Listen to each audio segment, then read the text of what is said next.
नमस्कार, छत्तीसगढ़ में आप सभी का स्वागत है। मैं हूं आपके साथ सृष्टि शुक्ला। खबरों से पहले नजर डालते हैं इस वक्त की सुर्खियों पर। देश भर में आज से जेईई की परीक्षा 2 शिफ्ट में होंगी। सुरक्षा के मानकों का पालन करते हुए परीक्षा। नीट और जेईई के एग्जाम देने वाले छात्रों के लिए विशेष व्यवस्था। परीक्षा केंद्र तक लाने और वापसी ले जाने के लिए होगी फ्री व्यवस्था। मुख्यमंत्री ने वित्त मंत्री को लिखा पत्र, कहा जीएसटी क्षतिपूर्ति के 2,828 करोड़ रुपए जल्द कराए उपलब्ध। प्रणब मुखर्जी का दिल्ली में 2:30 बजे अंतिम संस्कार, 7 दिन का राष्ट्रीय शोक। कल दिल्ली के आर्मी अस्पताल में ली अंतिम सांस। गंगरेल बांध के प्रतिबंधित इलाके में पार्टी। मिनी गोवा के नाम से जाना जाता है। गंगरेल बांध में होता है खूबसूरत नजारों का दीदार। हर रोज बढ़ रहे हैं कोरोना केस। छत्तीसगढ़ में 1,103 नए कोरोना मरीज। 8 लोगों की मौत। सबसे अधिक रायपुर में मिले मरीज।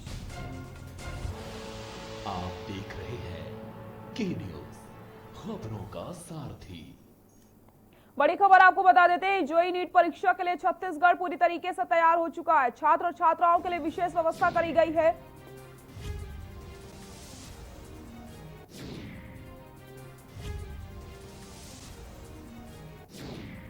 परीक्षा में पूरे प्रदेश से 13,425 परीक्षार्थी परीक्षा देंगे। छत्तीसगढ़ में 5 परीक्षा केंद्र बनाए गए हैं।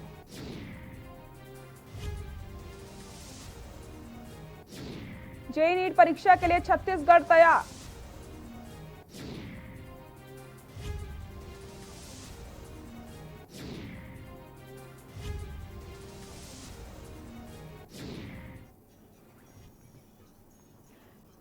रायपुर में सिर्फ सरोना स्थित डिजिटल जोन पार्थवी प्रोविंस को एग्जाम सेंटर बनाया गया है। ये परीक्षा देने के लिए रायपुर सहित भिलाई, दुर्ग, सरगुजा, बस्तर सहित आसपास के जिलों से परीक्षार्थी पहुंच रहे हैं। इसके अलावा बिलासपुर और भिलाई में सेंटर बनाए गए हैं। एग्जाम सेंटर में पेरेंट्स का प्रवेश प्रतिबंधित है। प्रदेश में जेईई मेंस में 13,425 अभ्यर्थी शामिल हैं। इनमें से रायपुर सेंटर पर पहली पाली में करीब 250 और दूसरी पाली के एग्जाम में करीब 350 परीक्षार्थी शामिल हो सकते हैं। इन 6 दिनों में रायपुर सेंटर पर 5,147 अभ्यर्थी एग्जाम देंगे। रोज एक पाली में करीब 450 स्टूडेंट होंगे। परीक्षा केंद्रों के अंदर पानी की बोतल और सैनिटाइजर ले जाने की अनुमति है। जो भी मीडिया सेंटर पे मौजूद है उनसे भी रिक्वेस्ट है, प्लीज सोशल डिस्टेंसिंग बनाए रखें प्लीज।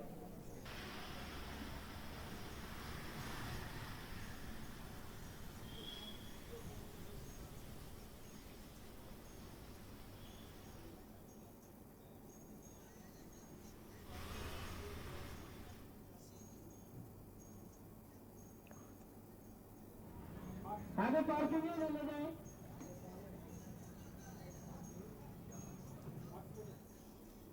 आज से 6 और 13 सितंबर को नीट की परीक्षा आईआईटी जेईई की परीक्षा आयोजित की जा रही है, लेकिन बस ट्रेन की सुविधा नहीं होने पर परीक्षा केंद्र तक आने जाने में परीक्षार्थियों को परेशानी होने की चिंता सताने लगी थी, जिसे देखते हुए छत्तीसगढ़ सरकार की पहल पर राष्ट्रीय स्तर की प्रवेश परीक्षाओं आईआईटी जेईई नीट आदि परीक्षाओं के लिए जिले के परीक्षार्थियों को परीक्षा केंद्र तक पहुंचाने और वापस लेने के लिए निःशुल्क वाहन की व्यवस्था की जा रही है।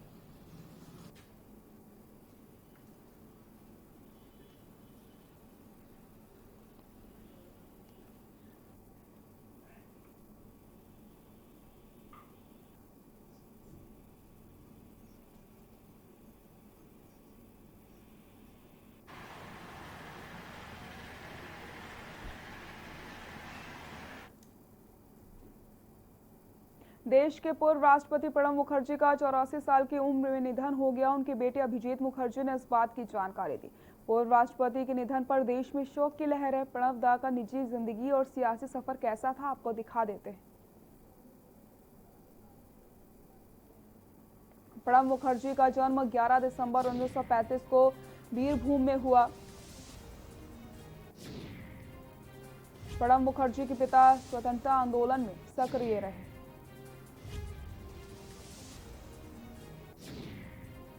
कलकत्ता विश्वविद्यालय से इतिहास, राजनीति विज्ञान और कानून की डिग्री ली। वे एक वकील और कॉलेज प्राध्यापक भी रह चुके हैं।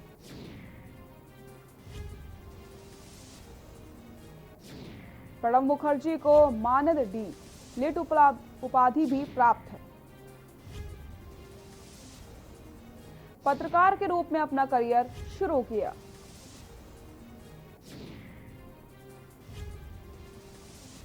तेरह जुलाई 1957 को शुभ्रा मुखर्जी के साथ विवाह हुआ। प्रणब मुखर्जी के 2 बेटे और 1 बेटी है।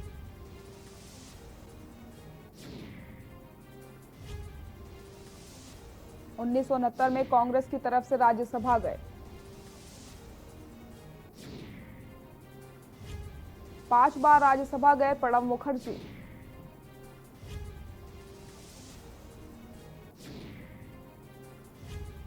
इंदिरा गांधी के करीबी माने जाते थे प्रणब मुखर्जी।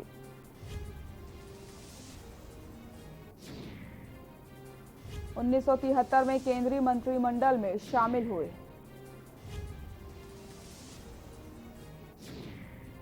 उन्नीस में राज्यसभा में कांग्रेस पार्टी के नेता बने।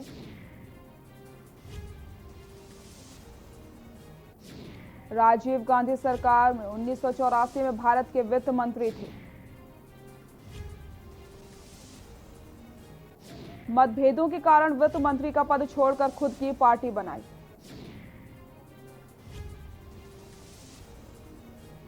मतभेदों को भुलाकर कांग्रेस में फिर वापस आए थे प्रणब मुखर्जी। 1997 के में उन्हें सांसद का उत्कृष्ट सांसद चुना गया।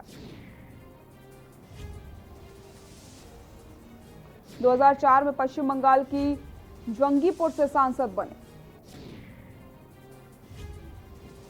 2004 से 2009 के बीच रक्षा, विदेश जैसे महत्वपूर्ण पदों पर अपनी छाप छोड़ी। 2009 से 2012 तक मनमोहन सरकार में फिर से भारत के वित्त मंत्री रहे।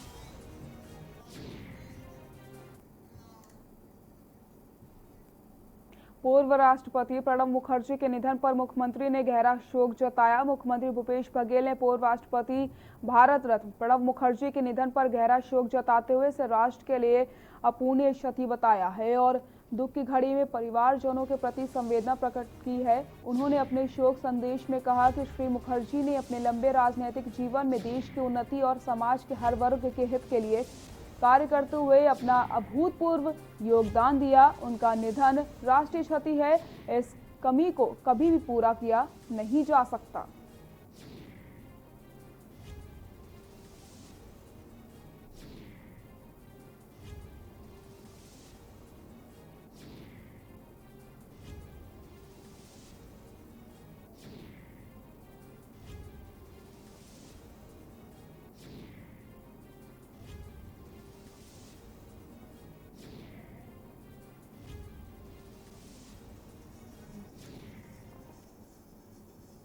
पंखाजोर में 4 सूत्रीय मांगों को लेकर के बीजेपी ने रैली निकाली। बीजेपी कार्यकर्ताओं ने रैली निकालकर अनुविभागीय अधिकारी को ज्ञापन सौंपा। यूरिया खाद की कमी से जूझ रहे किसानों को तत्काल खाद उपलब्ध कराने और तथा गौ तस्करी को रोकथाम की जाए। घटिया नेटवर्क सेवा से ऑनलाइन पढ़ाई कर रहे बच्चों को भारी परेशानी उठानी पड़ रही, जिसे जल्द से जल्द ठीक करवाने को और क्वारंटाइन सेंटर में चल रहे भ्रष्टाचार को लेकर कार्यकर्ता जमकर बरसे। बीजेपी कार्यकर्ताओं ने रैली के माध्यम से एसडीएम कार्यालय पहुंचकर मुख्यमंत्री के नाम जमकर नारेबाजी करी।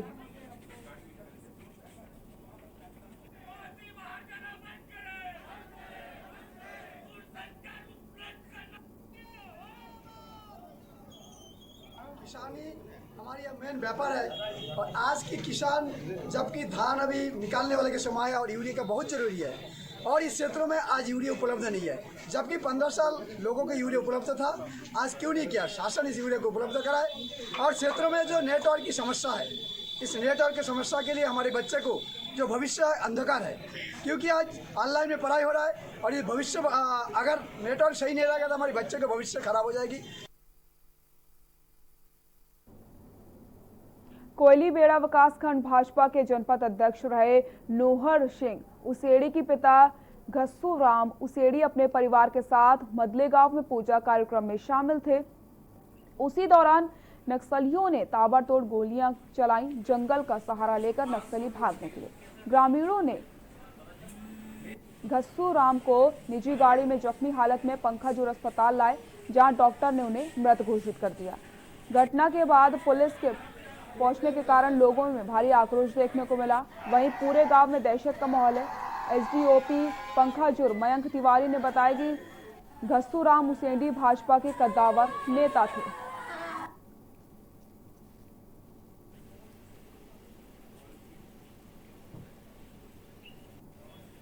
आज थाना बड़गांव क्षेत्रांतर्गत ग्राम मदले, जहां पर कि घस्सू राम उसेंडी जो कि पूर्व सरपंच मंडा गांव है, वो नवाखाई खाने गए हुए थे।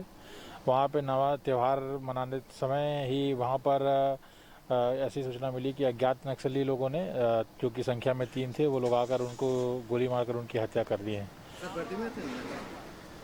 अभी इसकी जानकारी नहीं मिल पाई है प्रथम दृष्टया, परंतु उनको नक्सलियों ने गोली मारकर जंगल की ओर भागने की सूचना मिली है, जिस पर कि अग्रिम कार्रवाई पुलिस द्वारा की जा रही है। जांजगीर चांपा जिले में कोरोना का कहर देखने को मिल रहा है। जिले में लगातार कोरोना का मरीज सामने आ रहे हैं। आज कोरोना की रिपोर्ट में बलौदा थाना में पदस्थ पुलिसकर्मी और परिवार के 3 सदस्यों को पॉजिटिव आने के बाद थाना परिसर में खलबली मच गई। कोरोना पॉजिटिव मरीजों को उपचार के लिए कोविड अस्पताल में भर्ती करवाया गया। साथ ही साथ बलौदा थाना को सील कर दिया गया। पदस्थ सभी कर्मचारियों और अधिकारी का चेकअप करवाया जा रहा है।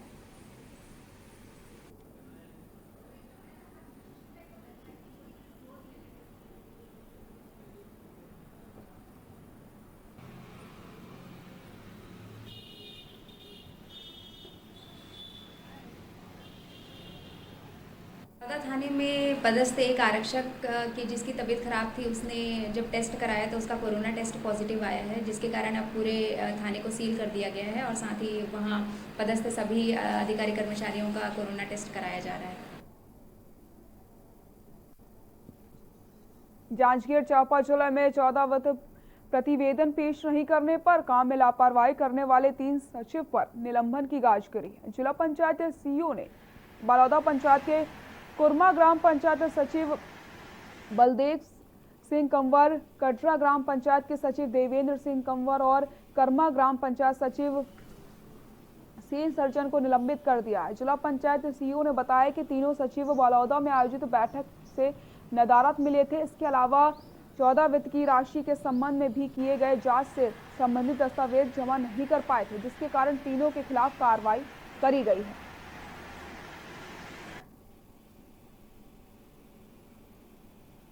जिले में 14वें वित्त के अनियमितता के संबंध में जांच हो रही थी, जिसमें उन सचिवों को दस्तावेज जमा करने के लिए निर्देशित किया गया था। उसके बाद भी उनके द्वारा दस्तावेज जमा नहीं किए जा रहे थे, ना ही वो बैठक में उपस्थित हो रहे थे।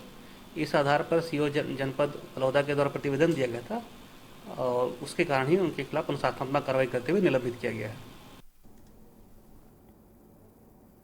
कोरबा जिला वासियों को आवागमन की बेहतर सुविधा देने के लिए कलेक्टर किरण कौशल सड़क मरम्मत के कामों को लेकर के पिछले 1 सप्ताह से एक्शन मोड में है। कलेक्टर ने आज फिर से कोरबा से लेकर छुरी कटघोरा सुरतरा पाली होते हुए मुंडीढी में सड़क मरम्मत हो रहे कामों का निरीक्षण किया। उन्होंने पिछले 3 दिनों में सड़क मरम्मत के कामों पर संतोष जताया। अधिकारियों को मरम्मत का काम तेज करने के निर्देश जारी किए। कलेक्टर ने सड़क मरम्मत के काम को पूरी गुणवत्ता के साथ करने को कहा है, ताकि नई सड़क बनने तक लोगों को आने जाने के लिए अच्छी सड़क मिल सके। किरण कौशल ने सड़क पर बारिश के बाद धूप के कारण उड़ रही धूल को रोकने के लिए नियमित रूप से पानी छिड़काव करने के निर्देश भी जारी किए हैं।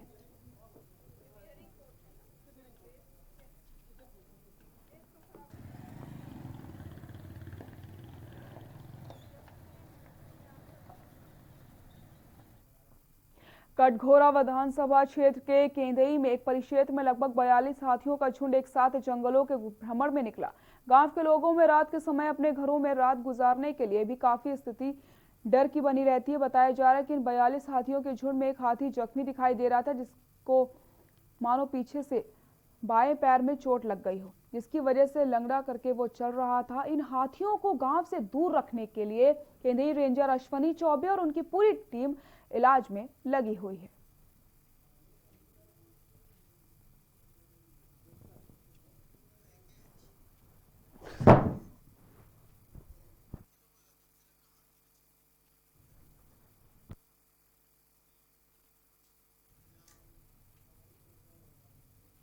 पार्टी क्यों न मनाए, सैया भय कोतवाल तो डर काहे का। गंगरेल बांध के गेट पर तैनात गार्ड बताते हैं कि बांध का क्षेत्र पिछले 2 सालों से बंद है।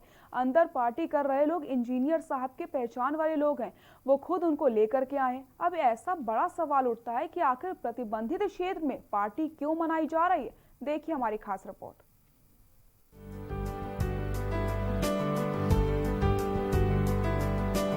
छत्तीसगढ़ के धमंतरी जिले में स्थित गंगरेल बांध, जिसे मिनी गोवा के नाम से भी जाना जाता है, छत्तीसगढ़ के अलावा अब अन्य प्रदेशों से भी बड़ी तादाद में सैलानी यहाँ के नजारों का लुत्फ उठाने के लिए पहुँचते हैं। लोगों का मानना है कि यहाँ आने पर जन्नत की तरह खूबसूरत नजारों का दीदार होता है। लेकिन पिछले कुछ सालों से गंगरेल बांध के द्वार को बंद कर दिया गया है। बंद की घोषणा सिर्फ आम लोगों के लिए है। अधिकारी, जनप्रतिनिधियों और इनके रिश्तेदारों के लिए बंद गेट को खोल दिया जाता है। ऐसा हम नहीं कह रहे, ये सारी बातें तो 30 अगस्त की ये तस्वीरें बयां कर रही हैं। तस्वीरों में साफ दिखाई दे रहा है कि बड़ी संख्या में कुछ लोग गंगरेल बांध के प्रतिबंधित इलाके में पार्टी मना रहे हैं। जैसे कि कुछ भी पार्टी हो, बट हम लोग को अलाउ नहीं है। मैं कहना चाहता हूँ कि अगर नियम है सबके लिए तो बराबर होनी चाहिए। नियम अगर होनी चाहिए सबके लिए बराबर चाहिए। पर्टिकुलर एक बंदे को अंदर या संगठित जो दोस्त लोग हैं उन लोग को जाने की, अगर जाना तो सबको एक साथ में जाना चाहिए। तो ऐसा नहीं कि बाकी सब लोग अंदर है और हम लोग बाहर। पार्टी क्यों ना मनाए, सैया भय कोतवाल तो डर काहे का। गंगरेल बांध के गेट पर तैनात गार्ड बताते हैं कि बांध का ये क्षेत्र पिछले 2 सालों से बंद है। अंदर पार्टी कर रहे लोग इंजीनियर साहब के पहचान वाले लोग हैं, वो खुद उनको लेकर आए हैं। में आए हैं, मैं अधिकारी को ऑफिस में उपस्थित करके जो है विषय के बारे में जानकारी। वह इस संबंध में जल प्रबंधन संभाग कोड नंबर 38 के कार्यपालन अभियंता यूटी राम टेकर का कहना है कि गंगरेल बांध के प्रतिबंधित क्षेत्र में जाना मना है, उसको खोलने का कोई सवाल ही पैदा नहीं होता। बहरहाल ये बड़ा सवाल है कि आखिर प्रतिबंधित क्षेत्र में एंट्री क्यों दी गई है। धमंतरी से के न्यूज के लिए कुंदन साहू की रिपोर्ट।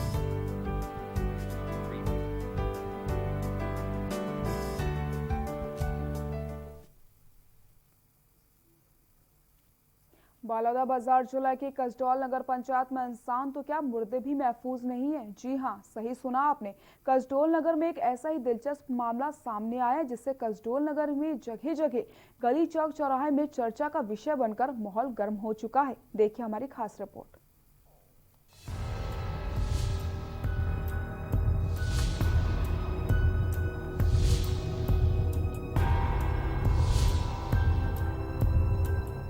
बलौदाबाजार जिला के कसडौल नगर पंचायत में इंसान तो क्या मुर्दे भी महफूज नहीं। जी हां, आपने सही सुना। कसडौल नगर में एक ऐसा दिलचस्प मामला सामने आया जिससे कसडौल नगर में जगह जगह गली चौक चौराहों में चर्चा का विषय बनकर माहौल गर्म हो गया है। दरअसल कसडौल नगर के शमशान घाट से एक युवक की चिता जलने के बाद उसके अगले ही दिन चिता की राख और अस्थियां शमशान से रहस्यमयी तरीके से गायब हो गईं।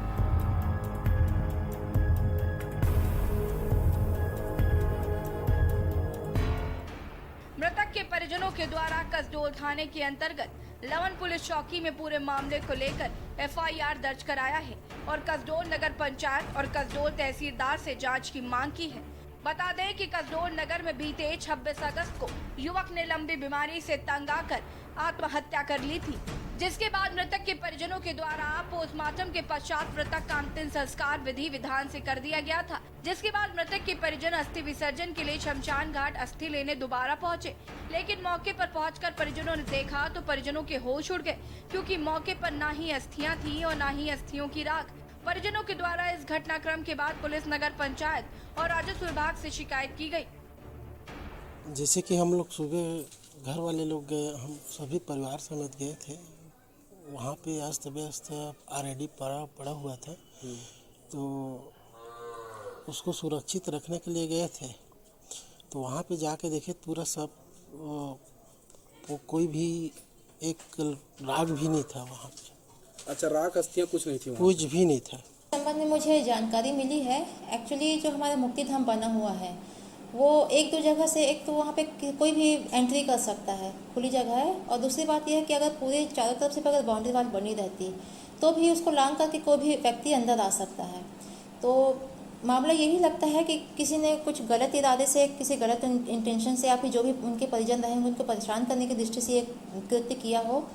और नगर पंचायत में वहाँ पे चौकीदार रखने का तो कोई प्रावधान भी नहीं है, क्योंकि 24 घंटे हम वहाँ पे कोई कर्मचारी रख नहीं सकते हैं। तो कुल मिला के ये मामला पुलिस प्रशासन का है और उनकी तरफ से इसमें जाँच होनी चाहिए। एक एप्लीकेशन सूचना के रूप में दिया कि दाह संस्कार के बाद शमशान घाट से मृतक के राख और हड्डी नहीं है करके आवेदन लेकर मौके पे जाकर उन शिकायत की जांच की जा रही है। जो भी घटना सामने आएगा उसे वैधानिक कार्रवाई की जाएगी। फिलहाल इस पूरे मामले में जांच जारी है। अब देखना ये है कि आखिर जिस रहस्यमय तरीके से अस्थियां गायब हुई, इसके पीछे कारण क्या है। फिलहाल परिजनों को लग रहा है ये किसी असामाजिक तत्वों का काम है जो उन्हें परेशान करने के लिए किया गया है, लेकिन परिजनों के द्वारा किसी पर शक भी नहीं किया जा रहा जिससे मामले में कोई ब्रेक मिले। कुल मिलाकर ये रहस्य अभी भी रहस्य ही है। आपको बता दें, ये वही जगह है जहां मृतक को का दाह संस्कार किया गया था। परिजनों ने आरोप ये है कि कहीं न कहीं किसी असामाजिक तत्व के द्वारा इसको छेड़खानी किया गया है। आपको बता दें कि कसडोल नगर पंचायत इतिहास का ये पहला एक ऐसा मामला है जिसमें इस तरह का घटना सामने आया है। छत्तीसगढ़ में गायों की मौत का मामला थमने का नाम नहीं ले रहा है। बिलासपुर के मस्तूरी ब्लॉक की अगर बात की जाए तो पचपेड़ी में गौठान रविवार को भूख प्यास से 9 गायों की मौत हो जाती है। राज्य में हो रही गायों की मौत पर भाजपा ने कांग्रेस पर निशाना साधना शुरू कर दिया। देखिए हमारी खास रिपोर्ट।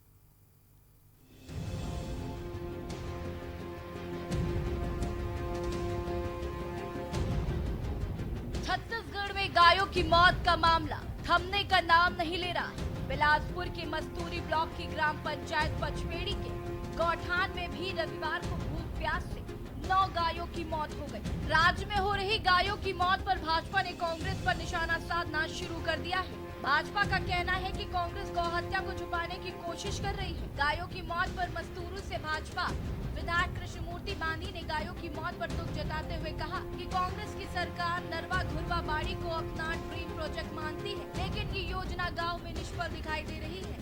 विधायक का कहना है कि गांव में हुई गायों की मौत को मैं हत्या मानता हूं, जिसे कांग्रेस के लोग छुपाने की कोशिश कर रहे हैं। विधायक कृष्णमूर्ति बांधी का कहना है कि सरकार गायों व मवेशियों के लिए अनेक योजनाएं लेकर आ रही है, लेकिन सारी योजनाएं फेल होती हुई नजर आ रही है। विधायक ने कहा, आने वाले समय में कांग्रेस सरकार इस गौ हत्या के पाप से नहीं बचेगी और गौ माता का पाप इन्हें जरूर लगेगा।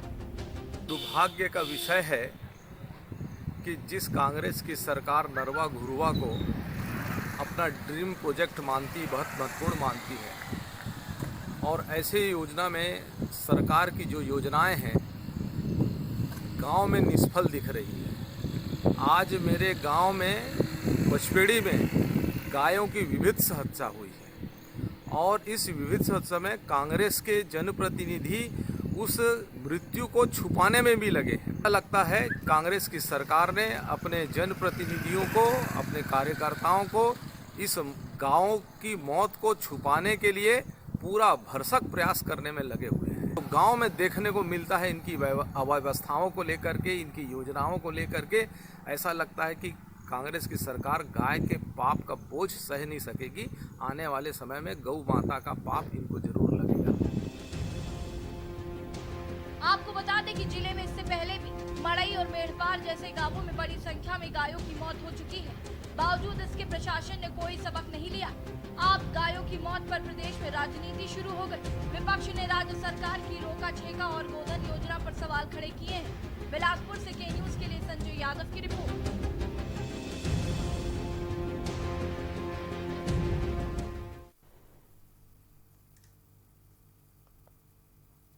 बुलेटिन में फिलहाल के लिए इतना ही। देखते रहिए के न्यूज इंडिया। नमस्कार।